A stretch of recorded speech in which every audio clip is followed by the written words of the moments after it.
Pessoal, a gente finalizou a conversa sobre recurso ordinário constitucional, recurso especial e recurso extraordinário. E para efetivamente costurar e fechar toda a nossa discussão sobre esses recursos, é necessário que a gente fale de um outro recurso, que é o agravo no recurso extraordinário e no recurso especial. Não obstante, obviamente, ser um recurso diverso, ele está intrinsecamente ligado ao recurso especial e extraordinário, a gente vai ver por quê, certo? Esse recurso de agravo, ele está previsto no artigo 994, inciso 8º do Código de Processo Civil, bem como no artigo 1042 deste mesmo Código. E quando a gente dá uma olhadinha nesse artigo, a gente vai ver o que é que ele tem a nos dizer. Ele diz que cabe agravo contra a decisão do presidente ou do vice-presidente do tribunal recorrido que inadmitir recurso extraordinário ou recurso especial, salvo quando fundado na aplicação de entendimento firmado em regime de repercussão geral ou em julgamento de recursos repetitivos. Vamos nos ater a essa primeira parte do artigo, em que ele diz que cabe agravo, nesse agravo que nós estamos tratando agora, contra a decisão de presidente ou vice-presidente do tribunal recorrido, que inadmitir recurso extraordinário e recurso especial, certo? Vamos para a regra. Analisando essa regra, nós vemos que, em primeiro lugar, nós temos que relembrar que recurso especial e recurso extraordinário são os únicos recursos do processo civil que existe a previsão de um duplo juízo de admissibilidade, certo?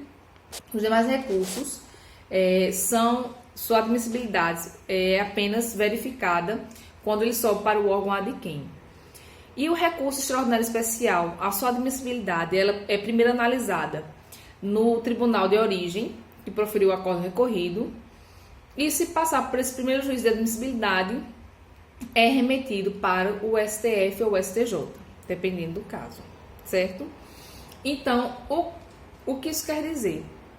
Isso quer dizer que isso implica que, quando o tribunal de origem ele analisar o recurso especial extraordinário, ele pode verificar que esses recursos não atendem aos requisitos de admissibilidade previstos na legislação e negar seguimento ao recurso, ou seja, ele trava o recurso e não remete o recurso para as instâncias extraordinárias. Então, para destravar esse recurso especial extraordinário, é necessário interpor esse agravo para que ele suba para o STF ou STJ. Um exemplo: uma pessoa entra com um recurso extraordinário e ela não coloca um tópico expresso da repercussão geral e acaba, quando o tribunal de origem verifica aquilo, diz: ele não colocou repercussão geral, então, sendo um requisito de admissibilidade do recurso extraordinário, eu vou negar seguimento a esse recurso extraordinário, não vou remeter ao STJ, ao STF.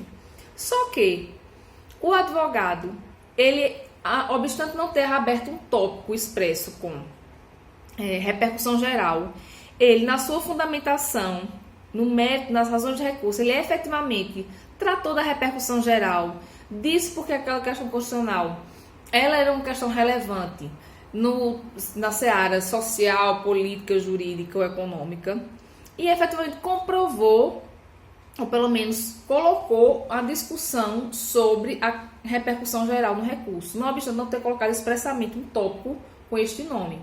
E aí o que é que ele faz? Para destravar, ou seja, para que seja dado seguimento a esse recurso para o julgamento no STF, ele entra com agravo, que é chamado agravo no recurso extraordinário nesse caso, para que esse tribunal de origem remeta o recurso extraordinário para o STF, certo? E aí, obviamente, a gente verifica que o cabimento deste agravo é justamente contra as decisões proferidas pelo presidente ou vice-presidente do tribunal de origem, que efetuou um juízo de admissibilidade negativo, ou seja, negou o seguimento do recurso ao STF ou STJ.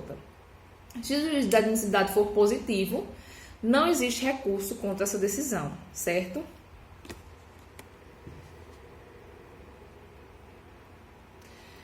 Esse recurso de agravo ele só não será cabível quando a inadmissibilidade do recurso especial extraordinário ocorrer por aplicação de precedente de recurso especial repetitivo ou, no caso, de repercussão geral, que são as exceções que nós vimos no artigo 1042, certo?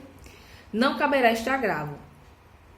No caso de inadmissibilidade, porque está sendo aplicado o precedente de recurso especial repetitivo ou um caso de repercussão geral, não é caso de interposição deste agravo no recurso especial extraordinário, mas se interpõe um agravo interno para se discutir na Câmara do Tribunal de Origem ou no plenário, ou melhor, no plenário no órgão especial do Tribunal de Origem, se aquela decisão deve permanecer ou ser afastada.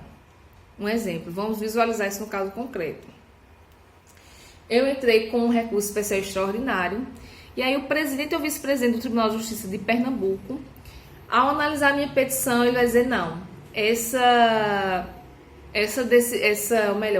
a decisão recorrida, ela está em conformidade com a decisão de recurso especial em recurso repetitivo ou ela está em conformidade com o entendimento de repercussão geral do STF.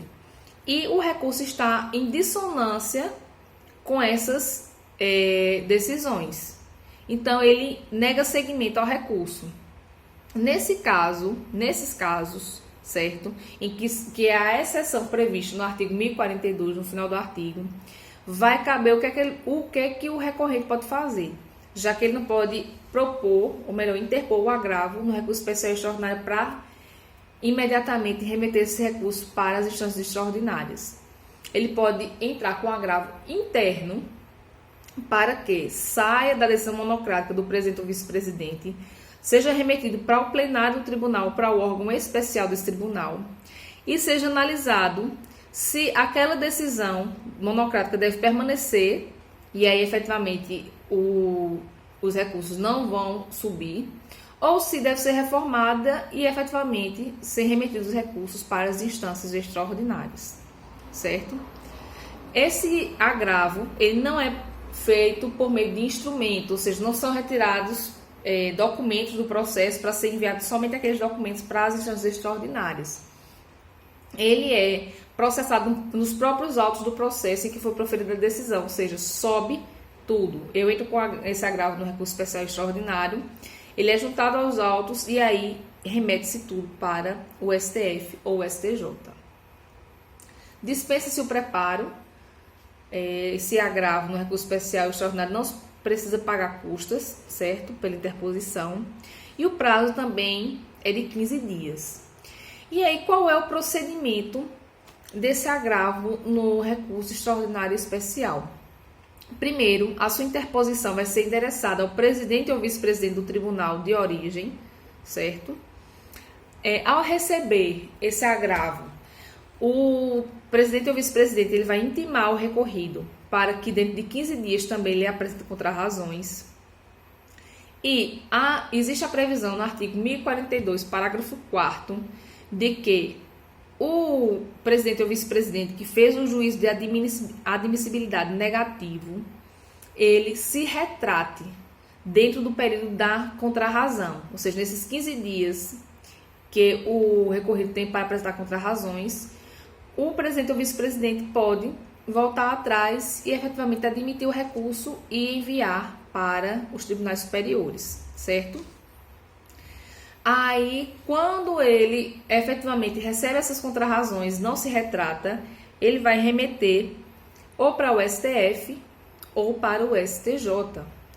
E aí, da decisão que for proferida pelo relator nessa corte superior, digamos que foi negado seguimento no Tribunal de Pernambuco, eu entrei com agravo no recurso extraordinário para que ele fosse destrancado e remetido para o STF. Quando chega no STF, o ministro relator analisa aquele agravo, certo? E diz, não, efetivamente não era para ter sido dado seguimento a esse recurso, não. E aí ele não julga o mérito recursal. Ele diz que efetivamente não foi atendido o requisito de admissibilidade e faz esse segundo juízo de admissibilidade e nega conhecimento ao recurso. Contra essa decisão do relator, que fez o segundo juízo de admissibilidade negativo no recurso extraordinário, cabe agravo interno. E aí o agravo interno ele vai tirar esse recurso, né, da decisão monocrática do relator e vai encaminhar para uma turma para que seja analisado se efetivamente aquele requisito de admissibilidade existe ou não foi cumprido, tá certo? O que é muito importante a gente ressaltar sobre esse agravo. O tribunal de origem não pode jamais negar seguimento ao agravo. Ele não pode, certo?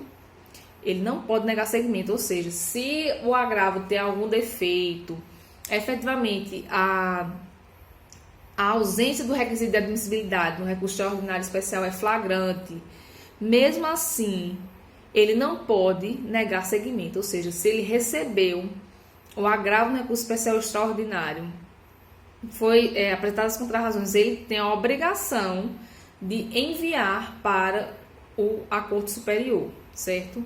Ele não pode fazer juízo de admissibilidade com relação a esse agravo. Isso está previsto no enunciado 727 da súmula do Supremo Tribunal Federal. Vamos dar uma olhadinha no que diz essa súmula expressamente.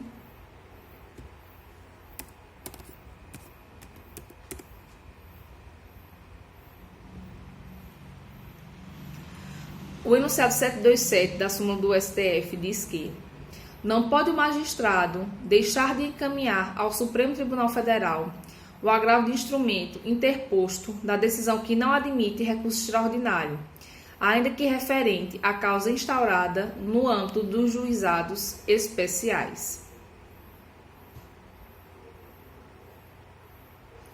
Se, por algum acaso, o tribunal não obedecer a essa norma, certo? A essa compreensão e efetivamente trancar de novo o agravo, não remetendo para as cortes superiores, é o caso de se apresentar reclamação, certo?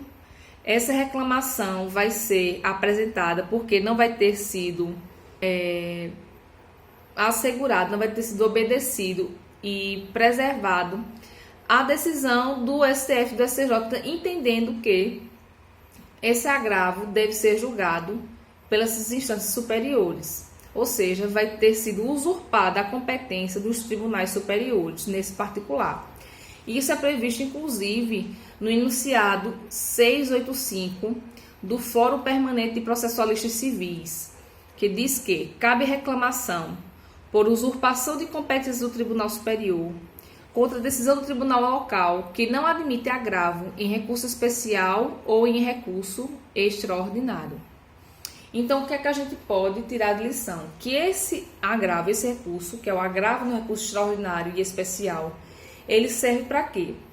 Ele serve para destrancar esses recursos, os quais tiveram o seu primeiro juízo de admissibilidade negativo, ou seja, o tribunal de origem, que faz o primeiro juízo de admissibilidade provisório, ele negou seguimento porque disse que um desses recursos não atendia a todos os requisitos de admissibilidade previstos na legislação.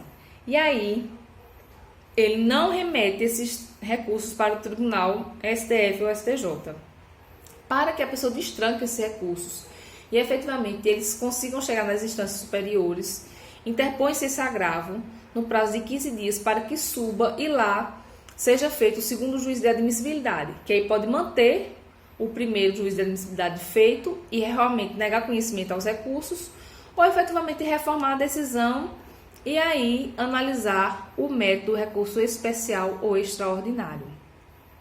Bom, minha gente, com esse vídeo a gente finaliza, né, a análise desses recursos excepcionais do recurso ordinário constitucional e efetivamente finalizando com esse agravo que está intrinsecamente ligado ao recurso especial e extraordinário, tá certo? Então, tudo de bom para vocês. Qualquer dúvida que tiverem, pode mandar para o meu e-mail e a gente vai se comunicando.